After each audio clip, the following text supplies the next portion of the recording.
Hello everyone, আশা করি সবাই ভালো আছেন। আজকের রেসিপিটা হচ্ছে কিভাবে আমরা লাল শাক বানাবো। লাল শাক বানানো খুবই সহজ। আদা রসুন ছাড়াই আমরা কিভাবে লাল শাক তৈরি করব সেটা আপনাদেরকে দেখিয়ে দিই।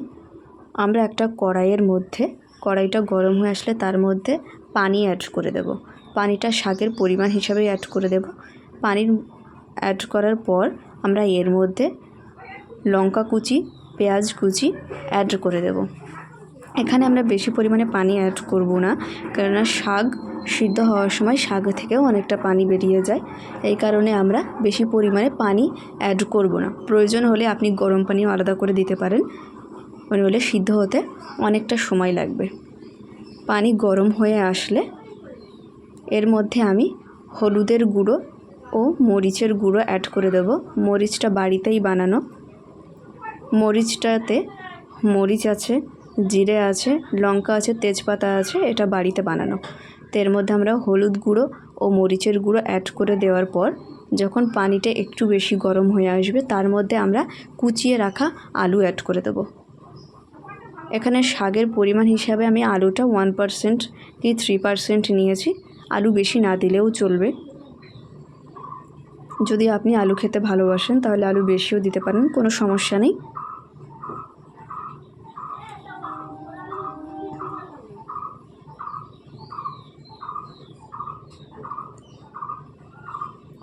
আলু অ্যাড করে দেওয়ার পর হালকা হালকা যখন পানি ফুটতে থাকবে একটু হালকা করে আপনারা নাড়াচাড়া করে নেবেন। এখনও আমি এর মধ্যে শাক অ্যাড করব না।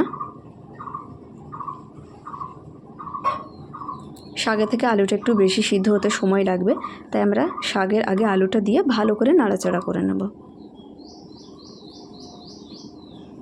যখন পানিটা একটু বেশিই ফুটতে থাকবে ততক্ষণ পর্যন্ত আমরা অপেক্ষা করব। একটু অপেক্ষা করার পর আমরা একে একে শাকগুলো ঢেলে দেব।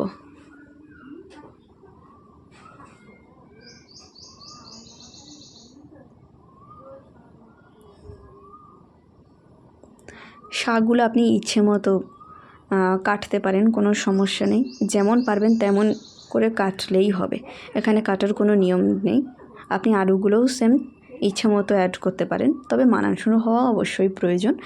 এরপর আমরা ঢাকনাটা ঢাকা দিয়ে দেব।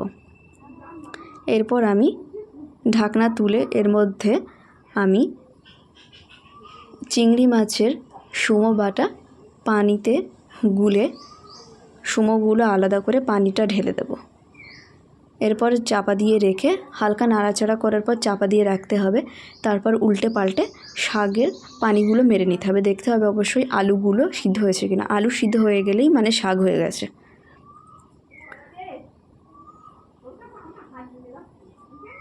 আমি এখানে রসুন আর তেল দিয়ে ফোড়ন দিয়েছিলাম।